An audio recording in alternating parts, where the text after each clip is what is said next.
Like, comment, and subscribe to J New Orleans.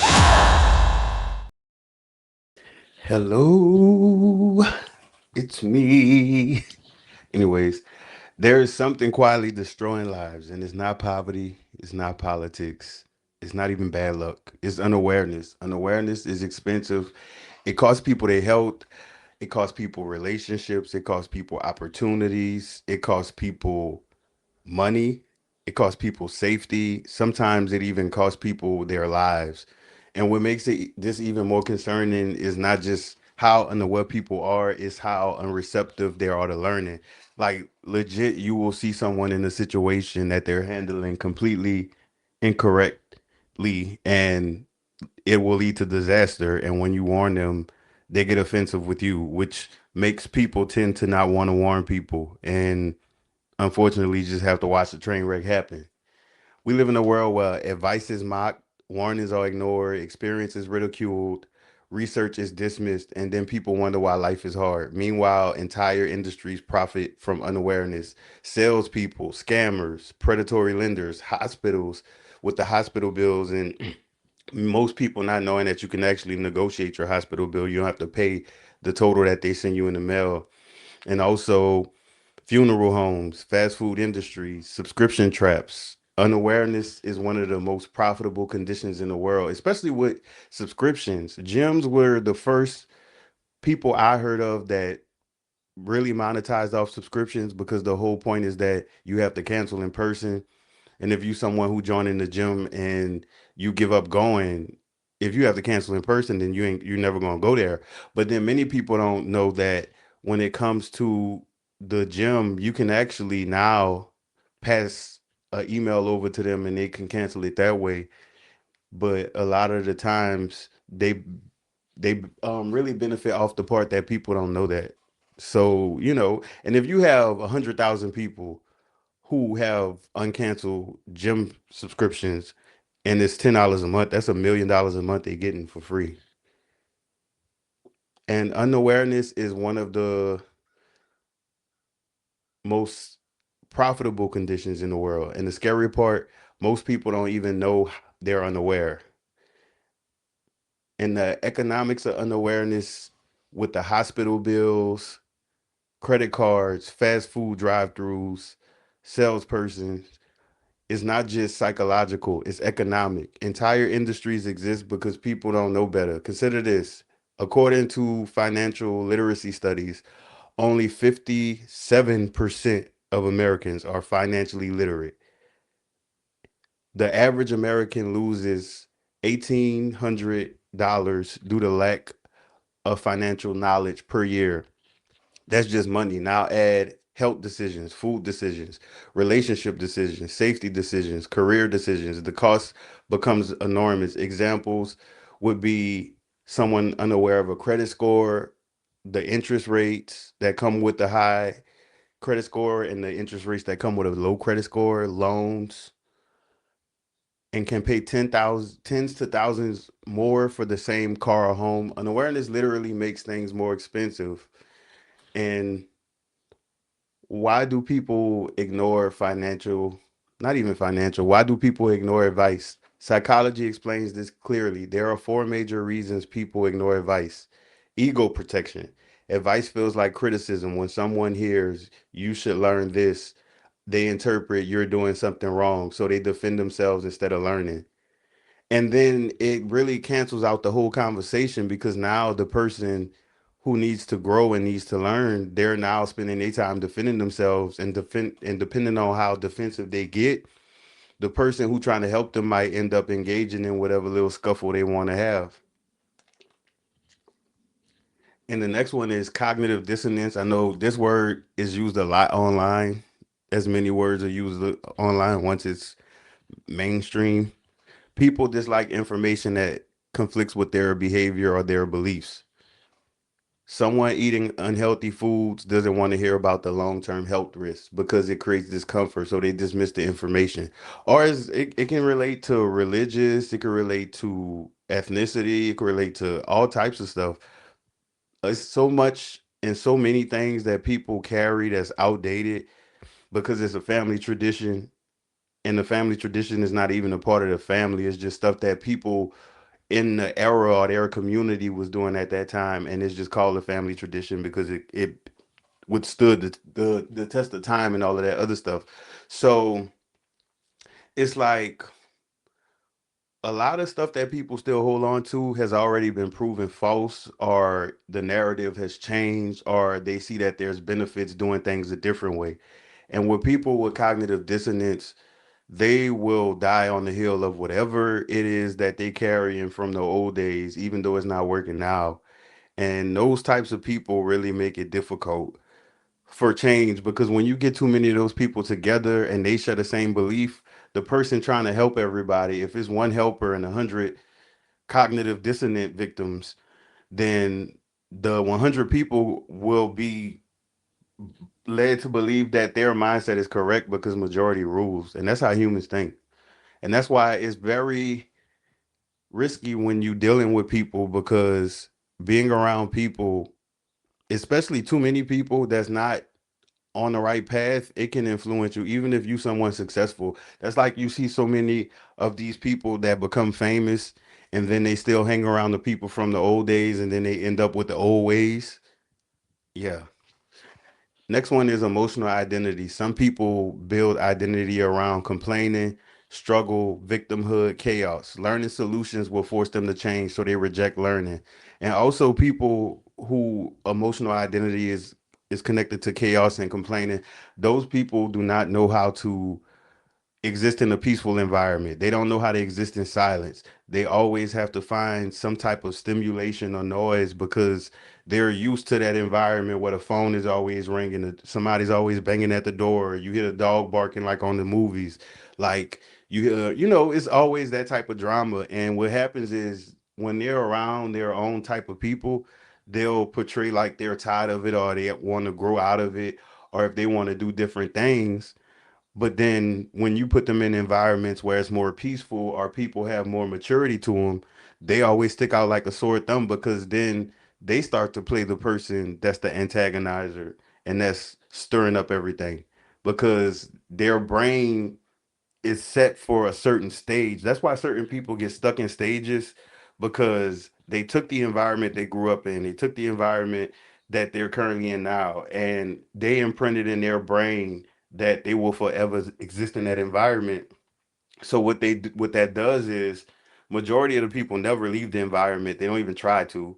And if you give them suggestions or even ways where it could be done easily, they will give you every excuse in the book as to why that won't work. Even though you'll see them do other things that's way more risky, with way less reward, with no hesitation at all. And they're super optimistic in those situations. Not to mention when it comes to the people with the chaos, when you try to let them know that there's issues, they always react in a chaotic manner.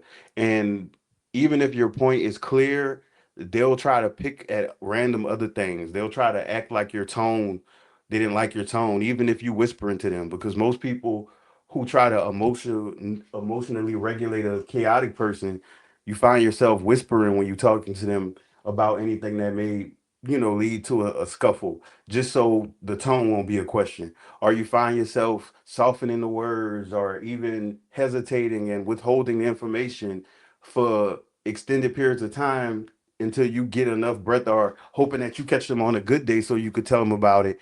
But unfortunately for those people, there's never a good day.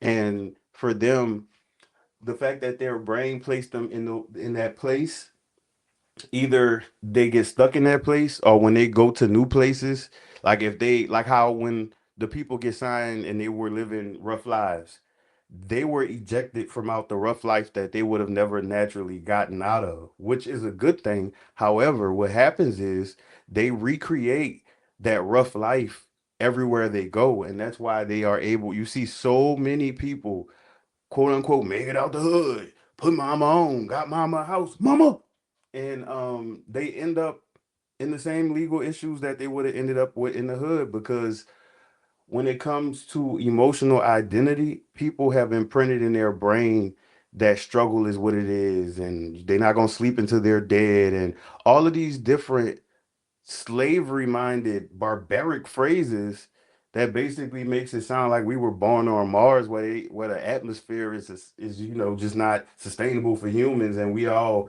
having to live like the people on the Doom movie. And it's things that happens to us that's bad, but honestly, once you make victimhood your identity, you become an ungrateful bastard because it's always what's wrong. And I see it all of the time, like even now people probably can complain about traffic, but that's something you deal with every day.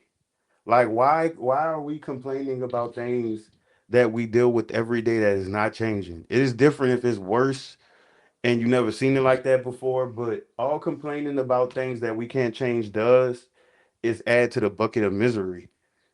We should be focusing our energy on solutions.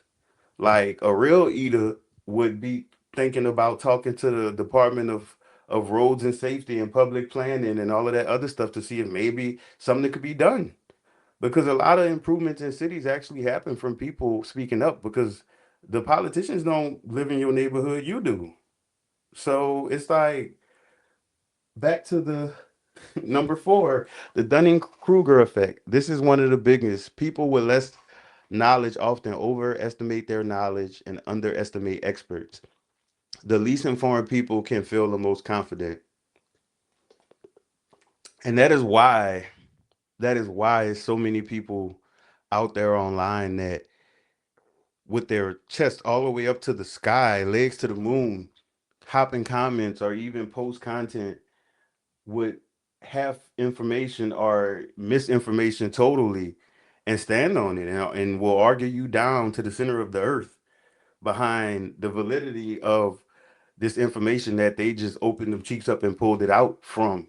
And it's amazing to me to see that because I'm someone that no matter what grades I made in school, which are all A's, but I always like to research stuff or double check stuff, or like if I'm building something like furniture, putting together furniture or doing some type of project that has steps, I always like to review steps before I go to the next one, even if it is something that may seem tedious, because it's always the time that you think you got it covered, you take your eyes off the road, you think you're going straight, and then next thing you know, you hear a bump and you in the ditch. So, and that actually helps me a whole lot. Not to mention, it lessens anxiety because what happens with people who know it all, those are the people who don't read the manuals before they put furniture together. And then they wonder why the dresser doorknob is inside the dresser. Or they get frustrated when something isn't working, when had they read the directions, they would have saw it was a whole mechanism that opens up a secret compartment that is used, for something like that.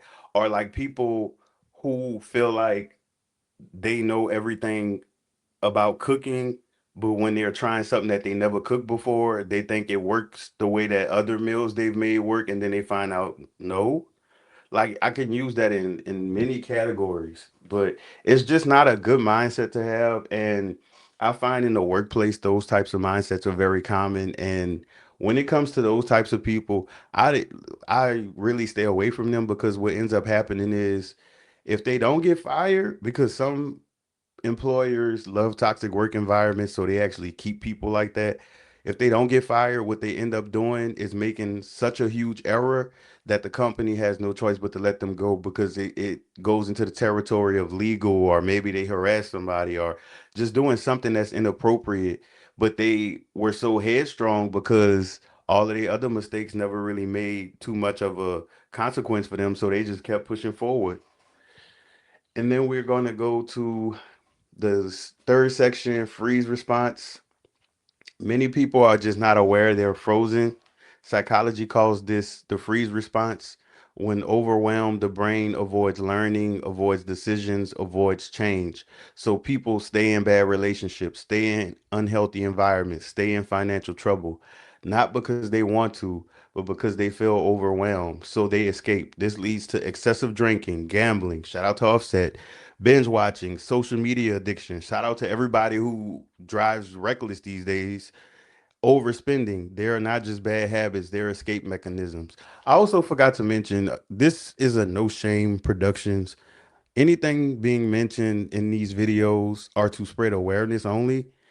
And if you feel any ounce of shame, then that's not the name of the game. So I don't really know what to say, but I can say that pretty much anything I ever discuss on this channel, I've either experienced it and or witnessed it and or had a loved one or someone close to me that I supported through all of all of the things mentioned, and as well as many people who I witnessed the demise of due to these things, because of the fact that these people who usually display all of these traits at once are very difficult to deal with, and they're very damaging to energy and your nervous system and everything like that being associated with these types of people. And yeah, so back to when it comes to the freeze response,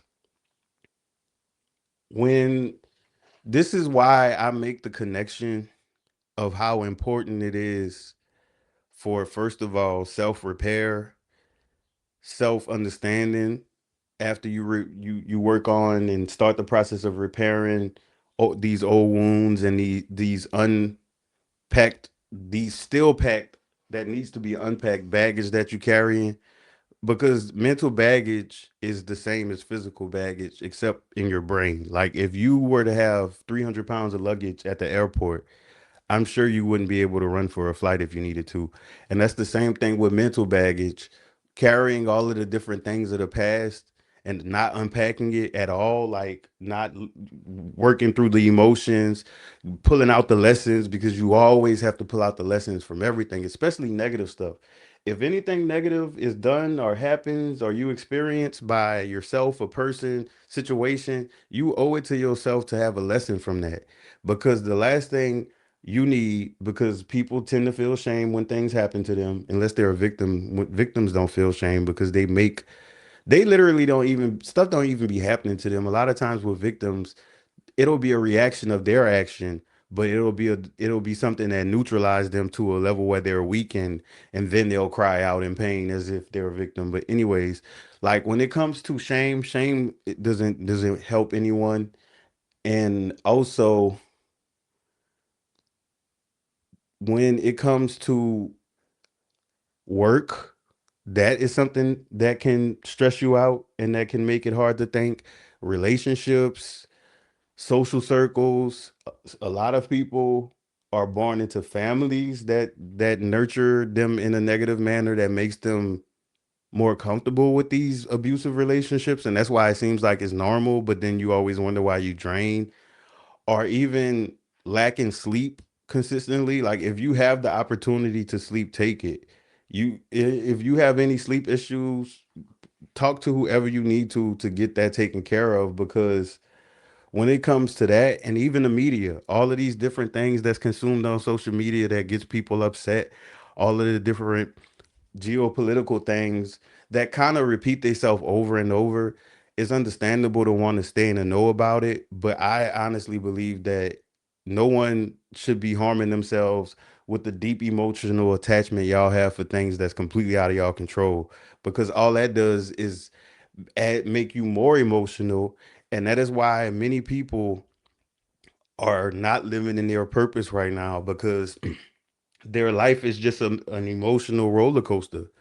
As far as you're not even making decisions, you're just reacting to everything. Your whole day is filled with reactions to stuff, reactions to content, reactions to people in person, reactions to people in your home or your neighborhood. Nothing is ever something that you chose, but it also doesn't help that the focus is not on things that you can fix.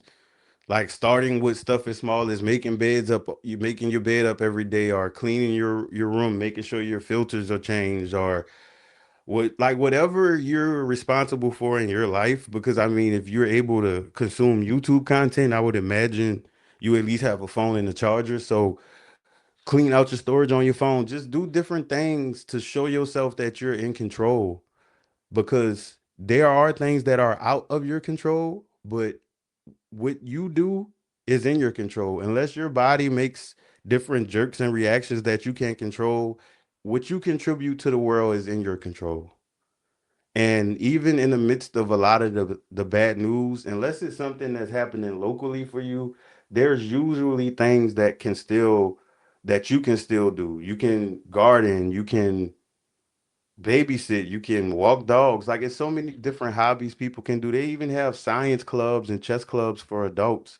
They have gamers meetings. They have all types of meetings where people can have safe interactions where it won't have to be connected to a bad relationship, or it won't be an unhealthy environment, or it won't put you in financial trouble, because most of these clubs I'm thinking of that are usually local in different cities, they are free, or they have like a $40 membership fee and that's it, and you just go meet up with them. Or maybe you can even start a community where you use the knowledge that you have and things that you skilled in to share with other people, just anything to allow your brain to not feel as overwhelmed with things, and also realize if you're repeating the same issues and problems, build immunity to them to where when things happen, you know that you need to handle it, but it's not going to break you down. Like if you're someone who knows you don't take care of your car, you should be used to having flat tires and all types of mechanical issues and things like that because you neglect your car. And people who have different pain and different things like that, if it's not from an injury or something out of your control, it's more than likely from what you're not putting in your body. Because this one thing about what people eat, that's between them and McDonald's CEO. But when it comes to the things that you're not eating, most of our bodies are deficient of things that we not eating if we not having fiber in our diet, if we're not having the different vitamins, if we're not eating different fruits and things. So that can also play a big part on mood and things like that. And next is why people are so emotional online. Online behavior is different from real life because no consequences, no facial cues, no emotional regulation. Not the nuance to the no consequences is in regards to no consequences as far as you and someone sparring with words and they don't have immediate access to you, or you could be in a different location. They definitely are consequences online, especially with threatening people, doxing people, and all of the other things that people see other people get charged for and still turn around and do it themselves to other people, which is remarkable to me. This leads to impulsive responses, emotional reactions, and tribal thinking. Also, people defend celebrities because of parasocial relationships, and the brain treats celebrities like friends, family, and identity markers. So, criticism of a celebrity feels like criticism of themselves. Also, with the tribal thinking, that's very heavy when it comes to pretty much any news related topic, whether it be actual world news or stuff about entertainment. It's always a 50% on each side. Is never understanding that first of all, these situations do not involve us as regular people. However, a mature adult would look at, especially the relationship things, issues, and think about telling it to their children, like, hey, let's talk to our sons and daughters, since we see that it's a DV situation or it's a child neglect situation, different things like that. Let me turn this back into my life and make sure everybody in my life is good. Okay, because okay, this girl say that she don't have money for this, or this person did this for this reason. Like, instead of using it to grow or to make your life easier by looking at their mistakes and saying, okay, this person made this mistake. Let me make sure my people who are in the streets like that are not doing that type of stuff. Instead of doing that, they spend hours, days, sometimes weeks arguing with other strangers about the person mentioned in the article, when the people mentioned in the article probably at home getting a back massage or something. Like, it's kind of strange, but then it's not, because the more I read into history, I see that the majority been slow, but that's by design actually, which is a whole different thing. And that's why it will never be like a financial, like they should teach financial literacy in school. Even if they did, it wouldn't go anywhere. So many things we learned in school that people don't know, like spelling, subject verb agreement, punctuation. how to tell time, how to count money, so many different things. It's honestly, it just seems like when you're dealing with people's shortcomings, the first thing they do is tell you why it exists, which the whole point in my view of any shortcomings I've ever experienced and will experience is more focusing on what can I learn from this and how can we repair if applicable. All of that, oh, my mom and my daddy are slaves and all of this other stuff. And it always comes from people who don't even read or who didn't even pay attention in school. So it's like, where are you getting this information from? You just made that up. And a lot of people do that, or they'll see someone else say it and they'll just repeat it. And I guess maybe it was my childhood fear of being wrong. I would always research things before I repeat stuff. Like even in my personal life, I would never speak on things that I didn't see or that I couldn't stand on.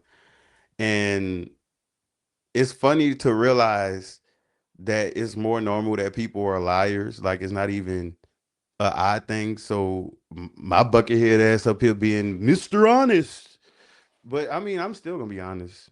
I'd rather be silent than lie because lying actually uses a lot of energy, and I conserve mine. The next one is why people stay illiterate. This is uncomfortable but important. Many people remain illiterate or undereducated because reading is mentally demanding. Short form content rewires attention. Emotional thinking replaces logical thinking. Studies show average attention span has dropped significantly. People consume headlines, short clips, emotional posts, but avoid books, research, long explanations. This leads to emotional decision making. And that's funny because everyone notices people attention span is shorter except the people whose attention span is shorter. And these people still want to participate in high attention span activities such as driving, or they'll frequently want phone communication even though it's like like you want me to call you or you call me to hear you scroll. Like the conversation starts and then it's dead silence and it's like hello. And I noticed that all of the people that have the zombie the zombie, well, triple zombies, they all show the same symptoms.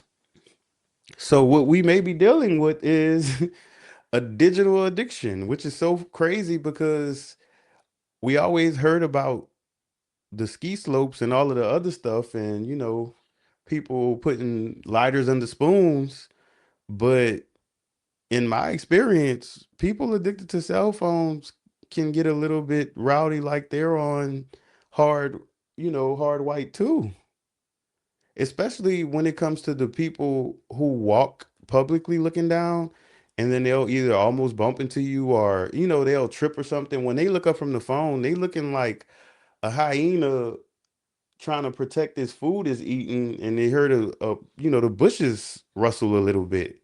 Like they look very feral. And honestly, I hate to see them during the next power outage, cell phone outage, any type of outage, word to leave the world behind. Those people are going to go manic.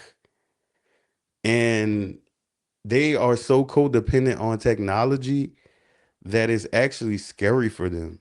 And even me, as someone who has a degree in information technology, who uses computers, for important tasks, I don't even use technology that much. I definitely have many offline activities that I do daily. And I noticed that people who are online more, they get bored easily. And they always know the wrong information. Like the right information, but about the wrong things. They can tell you every single thing about every award show, every new reality show. They keep up with so many different TV shows, but their children don't know their phone number. Like the lady at McDonald's, I don't know her, so I'm not connecting these two together. She's an example. So put like a semicolon there. The lady at McDonald's, she was picking up food because she was delivering and her kids were in the vehicle. And her son went to the bathroom and she didn't know. So when she left, he came out the bathroom, and I guess the other four kids didn't know he left, and she ended up having to talk to the police when she got back because the kid didn't know her phone number. Had he knew her phone number, he could have immediately had one of the McDonald's employees call her, because they're gonna have their phone, they be twerking and everything, and call her, and then everything would have been square because the people would have knew that the mama was on the way back. And it's so many different small things, like people, I'm sure a lot of kids don't know their home address by heart like we used to have to know in school, their parents phone number. And then some parents, y'all probably change y'all phone number so much with all that drama y'all being, that even if the child knew the phone number, that they wouldn't remember it because the number is old.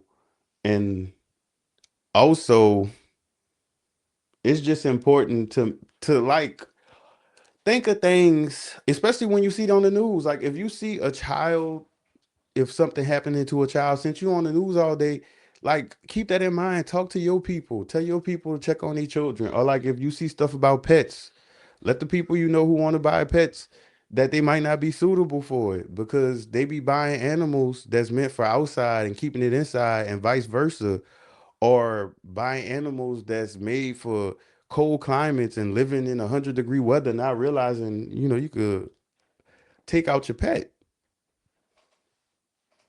And also too, with the attention span people, I find that they really think that they like doing everything right. Like they really don't see no, because those are the same people that when they not scrolling, they criticizing other people like if they're above them in a manner, but it's like either the person is doing the same stuff that they do, or they have way more improvements that they need in their life than what that person they judging has.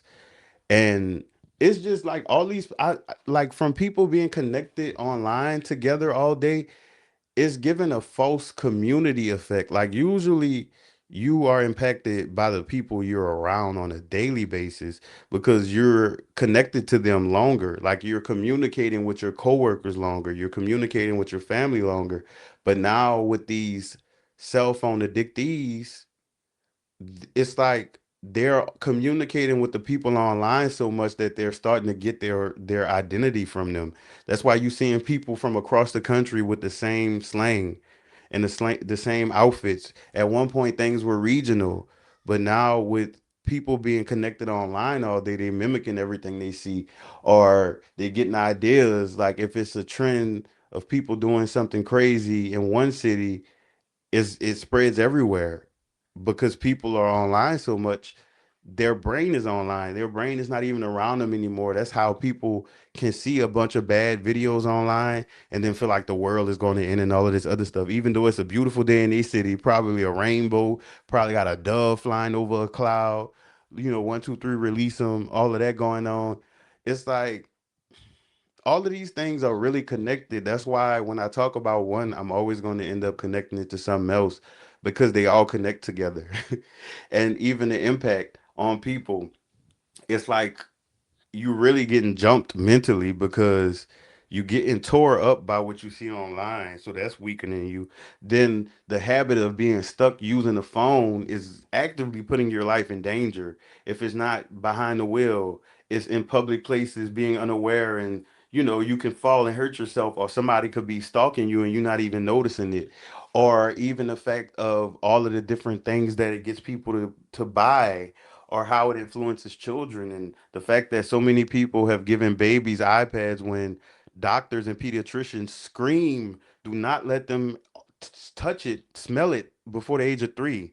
Meanwhile, it's countless babies right now watching Rachel and can't even talk. But anyways, so it's so many things that's connected. And even with the idea of how people who start to develop that social media mind, they become to think that they're bigger than the program in their real life, to where they'll burn bridges in their real life just to appear a certain way on social media, when that profile is just one report away from being deleted or one bad post away from being banned.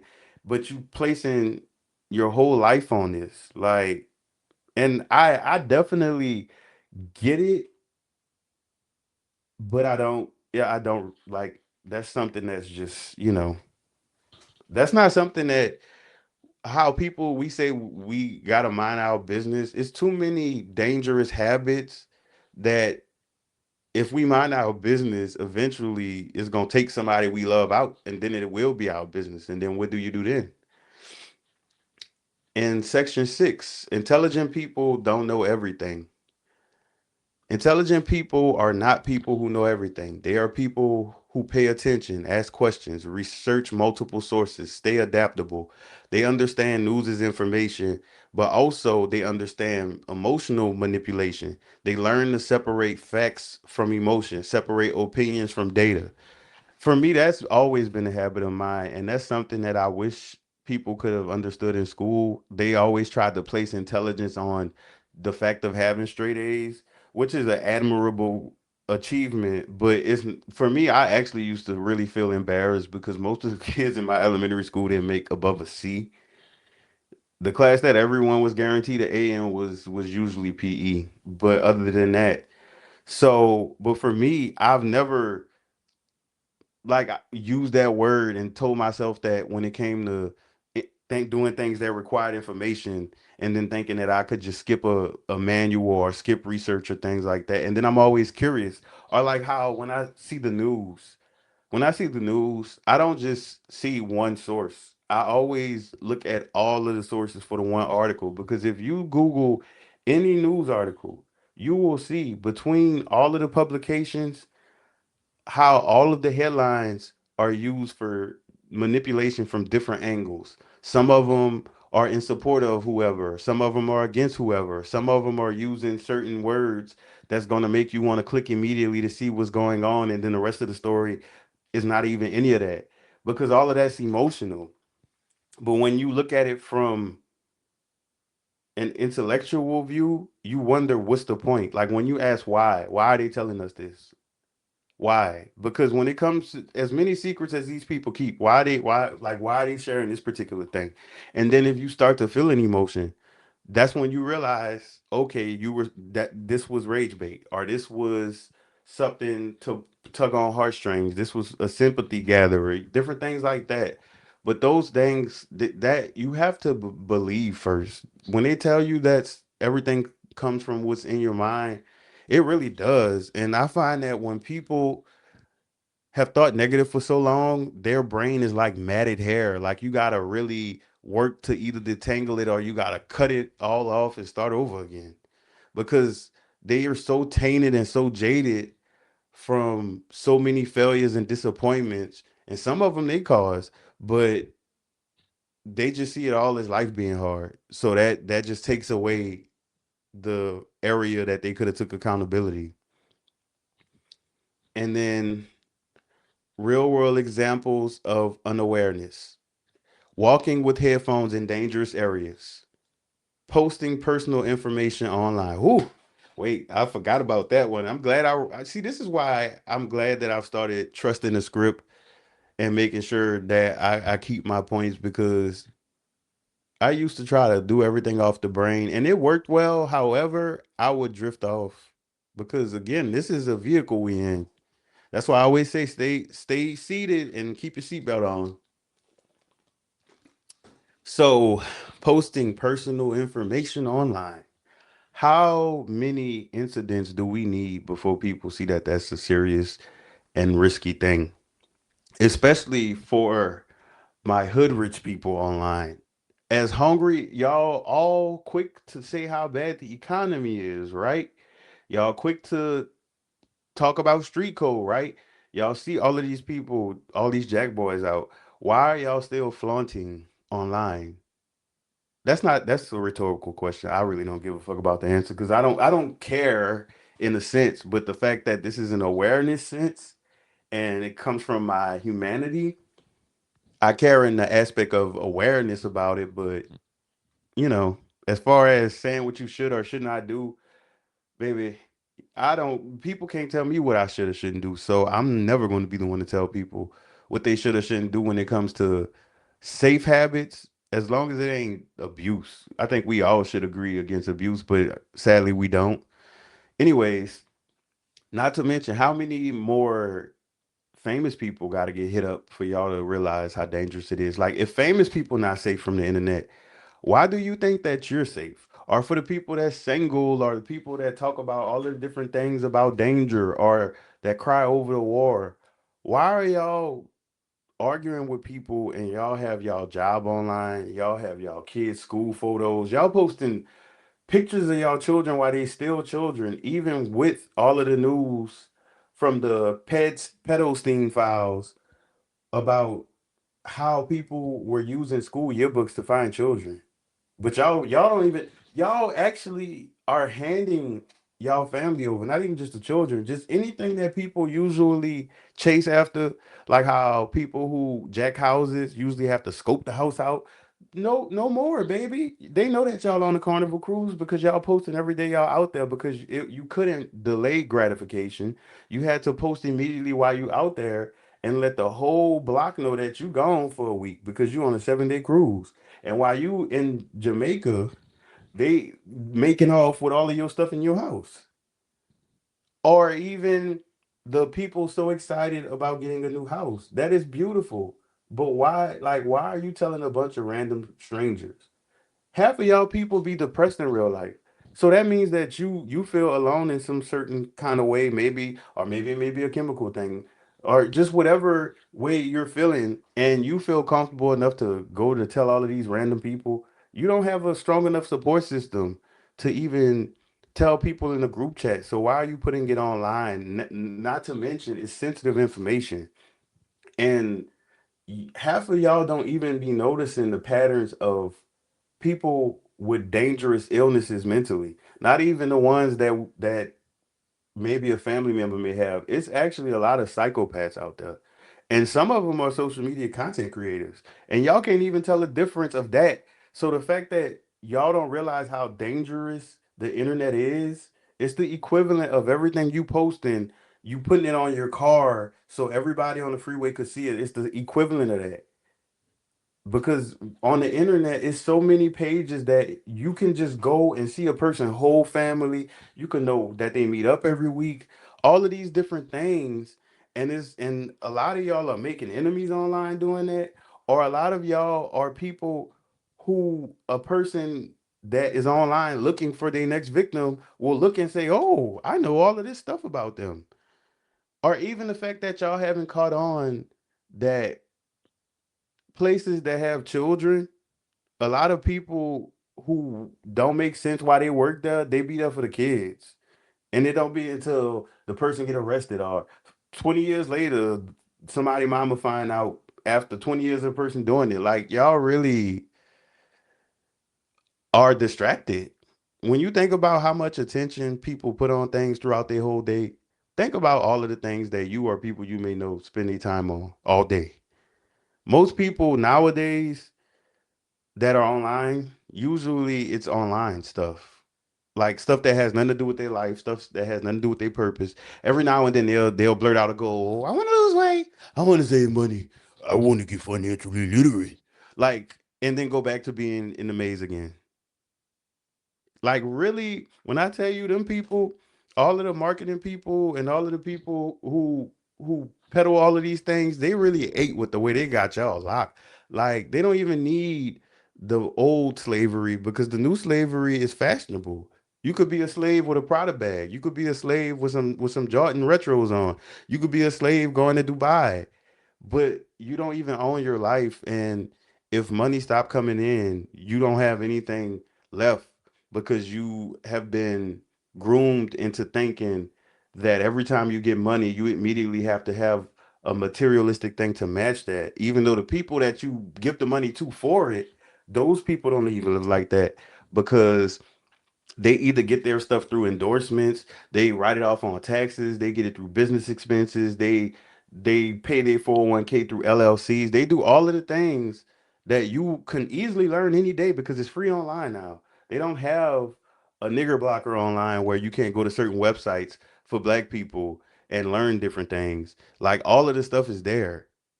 And just the distractions, it's just I'm just wild. It feels like Resident Evil, but the people still got their skin on.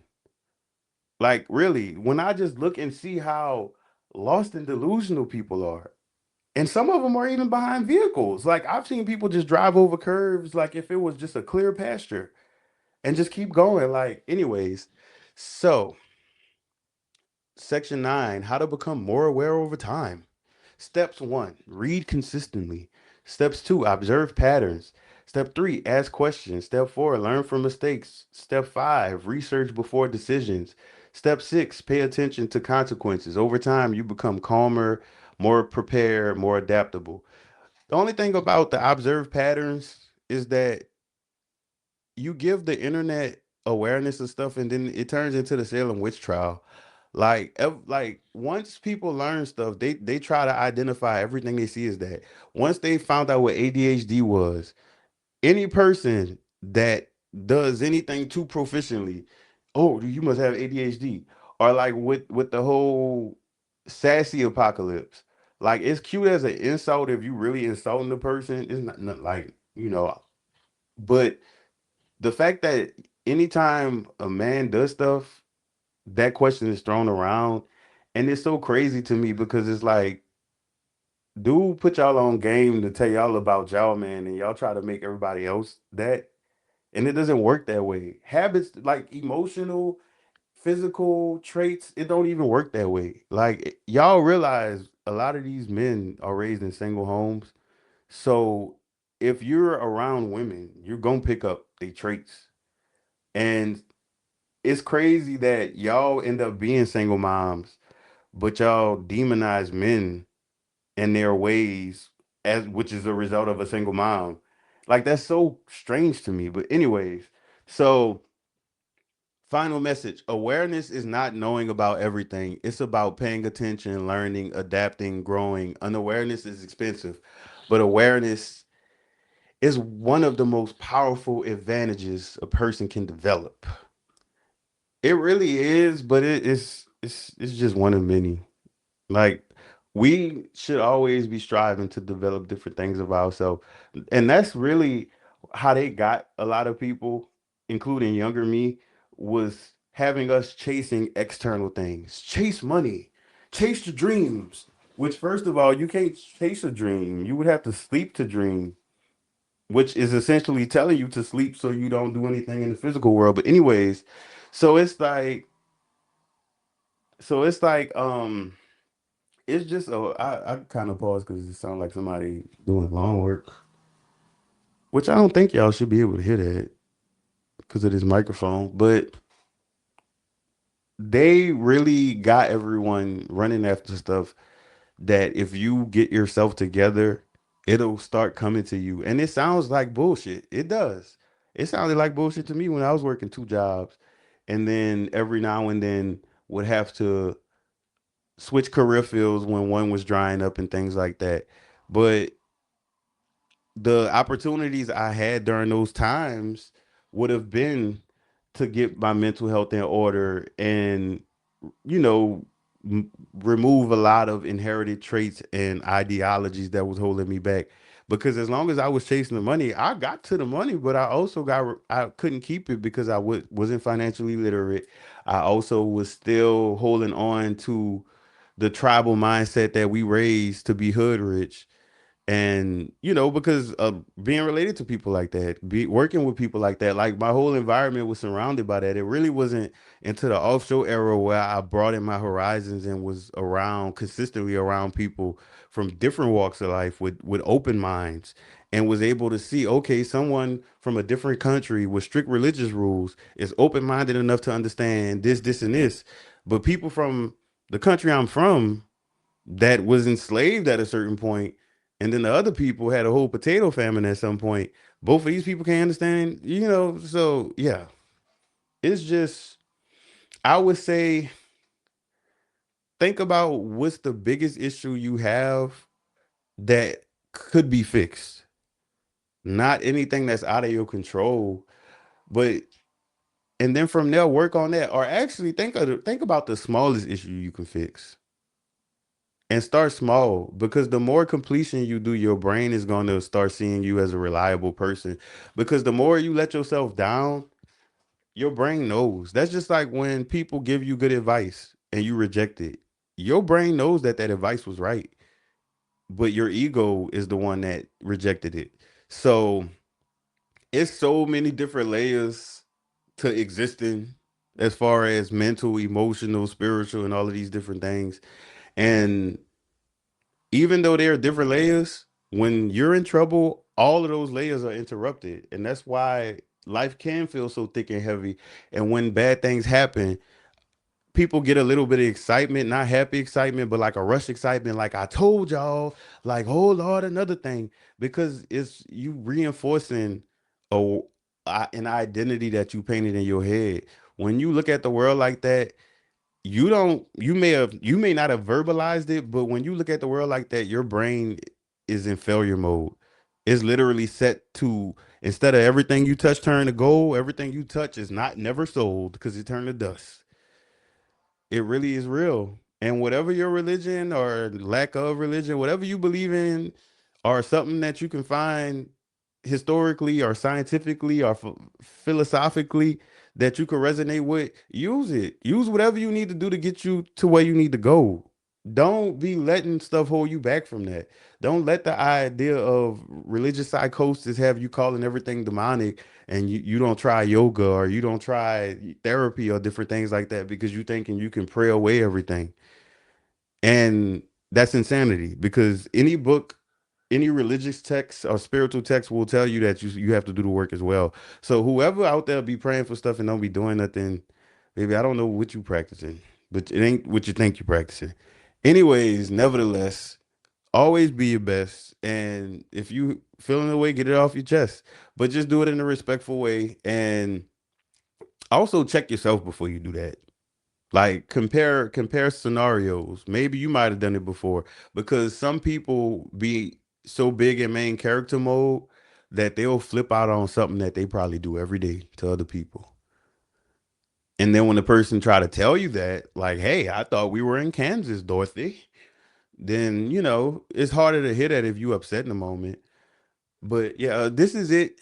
Thank you for tuning in. Like, comment, and subscribe to J New Orleans.